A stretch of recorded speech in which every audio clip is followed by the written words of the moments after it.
Welcome to my exploration and development file. This is a bit of a continuation from my research book. I was inspired by the mismatched, groovy patterns from the 90s, and I had some fabric scraps which I thought were quite reminiscent of a new technique I discovered called suminagashi, which is a water marbling technique which is very old and very ancient and used by the Japanese to create beautiful swirling patterns. Prior to this, I was looking at some previous collections from Off-White, Rick Owens, Tom Brown, Vetements, Gabriella Hurst and Christopher John Rogers. Their modern takes on traditional garments really inspired me and gave me a starting point for this collection. I was then looking into how the actual tram lines and the curves and the markings of the ball could actually play into the design features of the garments, and further experimenting with the shoulders and how I could use that in a dress form. Here are some sketches and a few traces of my dad and his team playing basketball. I was picking up on a few of the features of his actual kit and how I could maybe incorporate some of those lines into my own design. Louis Vuitton's collaboration with NBA incorporated a lot of mixed and matched textures, which I was really inspired by. I enjoyed the juxtaposition of the leathers and the softer jersey fabrics. Here I was looking at some potential muses and some different styles of sketching, adding bits of collage here and there, and now starting to realise some designs I want made, like the bases of the bomber jacket and the gilet as well. You'll notice I pay close attention to the details in the garments and picking up on some of the shapes and silhouettes of the 90s. And now moving on to the marbling.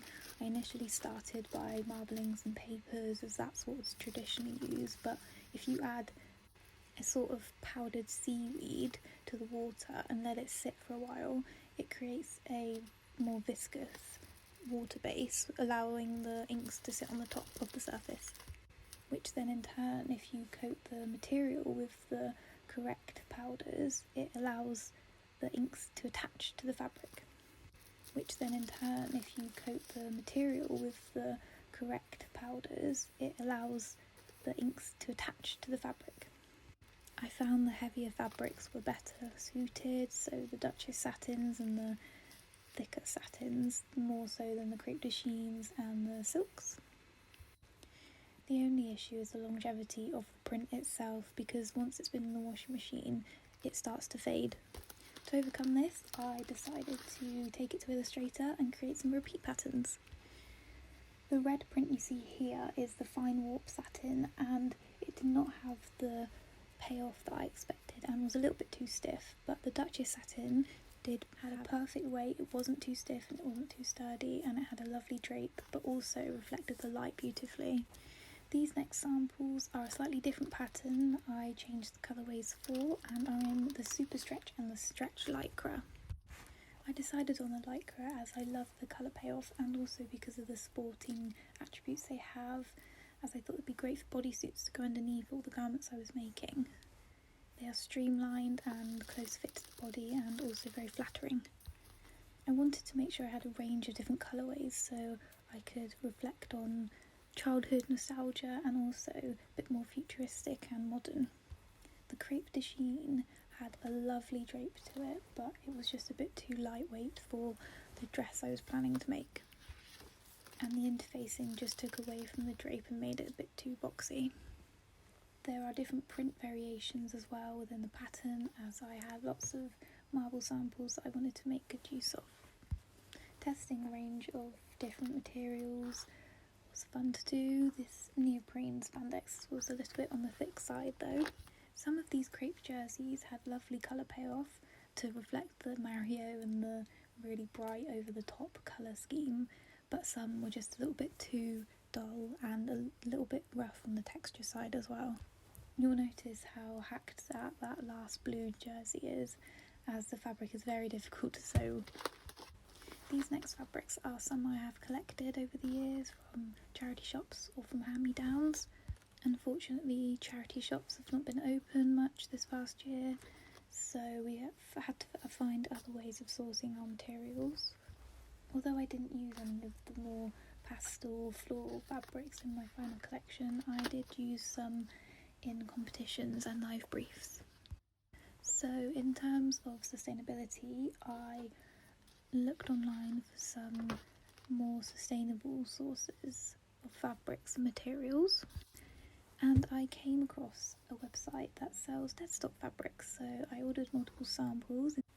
These were satins and crepes, as I wanted to make sure that when stitched together with the Duchess satin printed fabrics that they had the right weight and the right texture, and they didn't clash too heavily, because otherwise the whole look would have been off. So I did end up testing quite a few different variations.